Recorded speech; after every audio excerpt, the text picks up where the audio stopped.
wanted to share quickly two experiences. When I was at the UN doing the Commission on Status of Women, I will never forget sitting in a meeting, a conference meeting, and having the woman say, who was from IPAS, say, every woman, I'm taking notes, every woman deserves the satisfaction of a safe, individually administered abortion. And I remember pulling my head up going, I said to the woman next to me, did I hear that correctly? Did she just say every woman should be able to self-administer an abortion? She said, yes, she did. I can't believe it. I mean, how horrifying is that? On the other hand, I had a wonderful experience there with a panel from Africa. And one of the women from Africa said, we don't even have a word in our language to describe what you want us to approve. And I thought, you go, girl. I was so proud of her. It was truly awesome. I wish we didn't have our language either. So I would encourage you, if your heart calls you in that direction, I have seen what regular people can do at the United Nations. And I would also add this. Can I say this very gently and carefully? There are many people in the church that are deceived and think the UN is great and wonderful and has our best interests at heart. For example, my first protest at the age of 60, I figure now I try to do a protest every year. But my first protest was when I was 60 in front of UNICEF because they were promoting, and they still promote, comprehensive sexuality education. So if you don't know what that is, get educated. It is a pervasive evil. In 43 states was my last number. Is that right, Karen? How many states is CSE in? It's in every state. It's pretty much in every state. We've held it at Bay in Utah, but they've gotten in through the back door now. They hold it in libraries. And so CSE is being promoted worldwide. We also need to give a shout out to a few people who have arrived. Tawny McKay, stand up. Let us give you a shout out. This is Tawny from the City Council of Riverton, who was our first Sanctuary for Life city. Woo woo, blah blah. All right, Senator Mike Kennedy is here in the back. Stand up, come on. The state of Utah, he is one of our absolute champions for pro-life work, and so we're so grateful to have him here. And Jessica will carry on.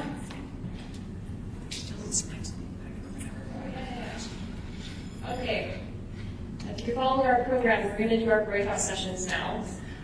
We're going to talk a lot about, get into more of the nitty-gritty on what we can do, and we talked about it in the speaking out activity, what do you most want to learn more about? We're going to talk about how to affirm the sanctity of life in your families, how to do it in the church, and how to affirm the sanctity of life in your communities.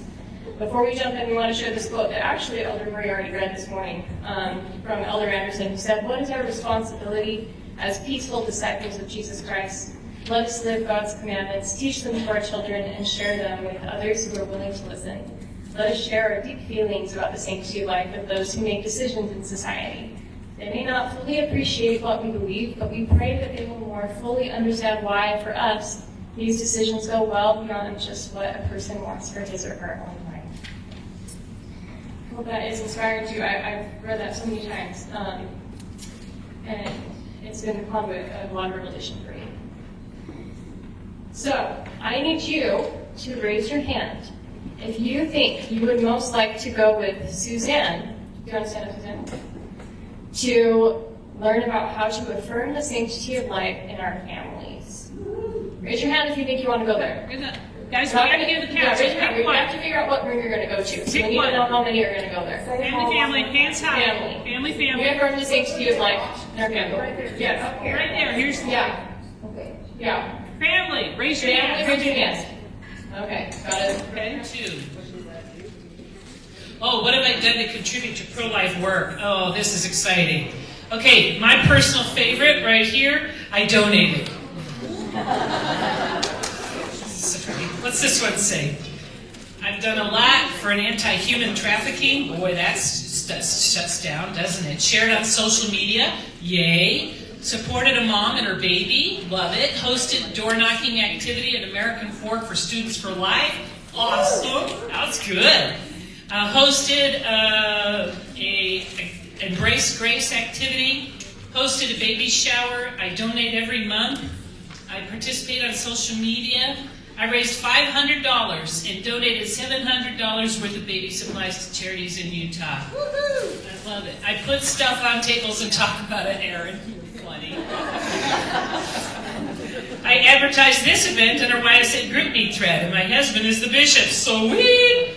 All right, I joined Pro-Life Utah. I'm a sidewalk advocate, and I participated in the car parades. I marched with Pro-Life down the Las Vegas Strip. Okay, who did that one? Who did that one? Oh, you go, girl. All right, those are great. So be sure and read these. Aren't these heartwarming? I'm so impressed with all of you. I thought we'd have like 3 Post-its on that one. Awesome. That's super cool.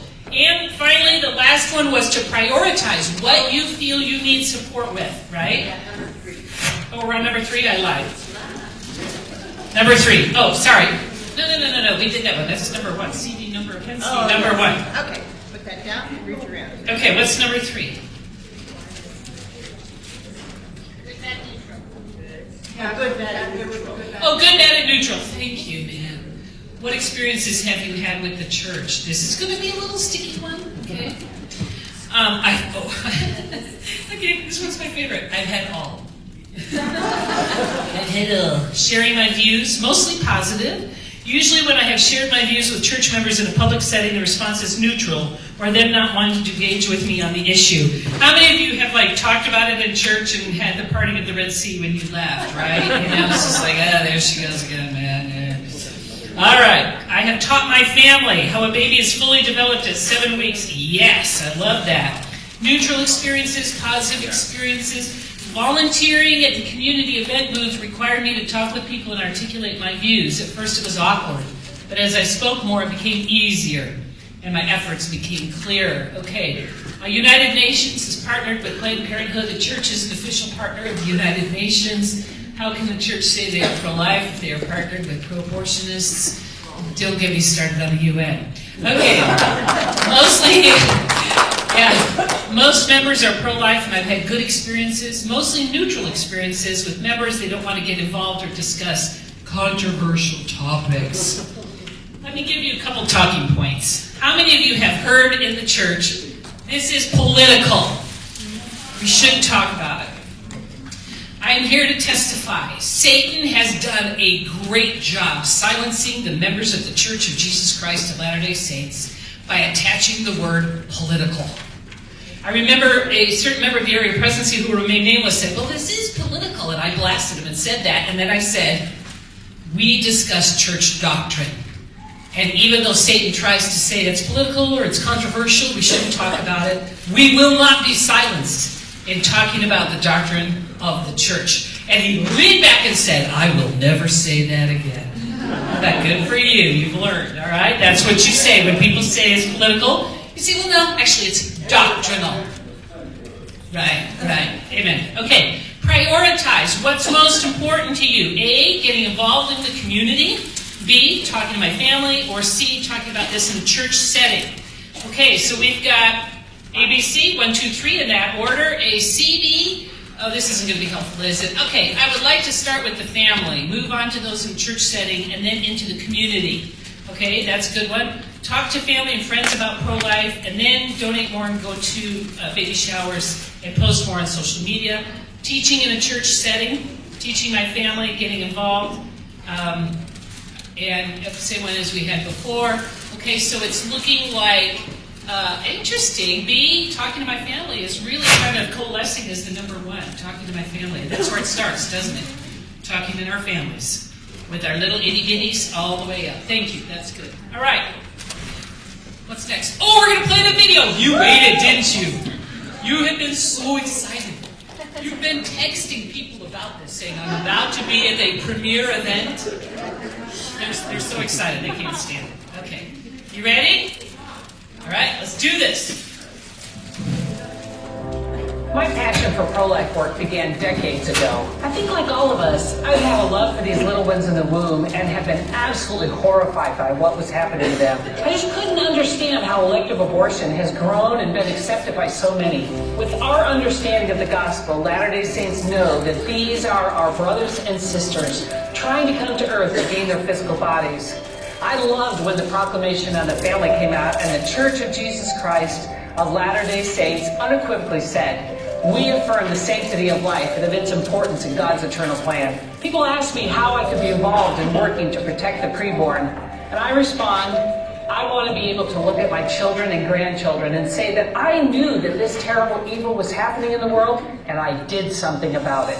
That's why I was so glad we started Latter-day Saints for Life. This organization is an opportunity for all the saints to do something about this tragic loss of life occurring all over the world. Latter-day Saints for Life is a worldwide coalition of members of the Church of Jesus Christ of Latter-day Saints, protecting preborn babies and promoting a pro-life culture in our church and our communities, in support of and alignment with the doctrinal position of the church. Our work is threefold, and I work on gathering. We invite pro-life church members from all around the world to join our ranks, and we gather virtually and physically to strengthen and learn from each other. We invite all Latter-day Saints to join us in this great work. We already have saints in 36 states and 6 countries. Won't you join us? Will you sign the pledge and say to the world, I am a Latter-day Saint, and I pledge to protect preborn babies and promote a pro-life culture amongst members of the Church of Jesus Christ of Latter-day Saints. Together we can save lives. We strive to change the conversation about abortion amongst members of our church, teaching both the policies and the doctrines of the church, and equipping members with tools to engage in the conversation. We are the Church of Jesus Christ of Latter-day Saints. We are His hands and feet on this earth.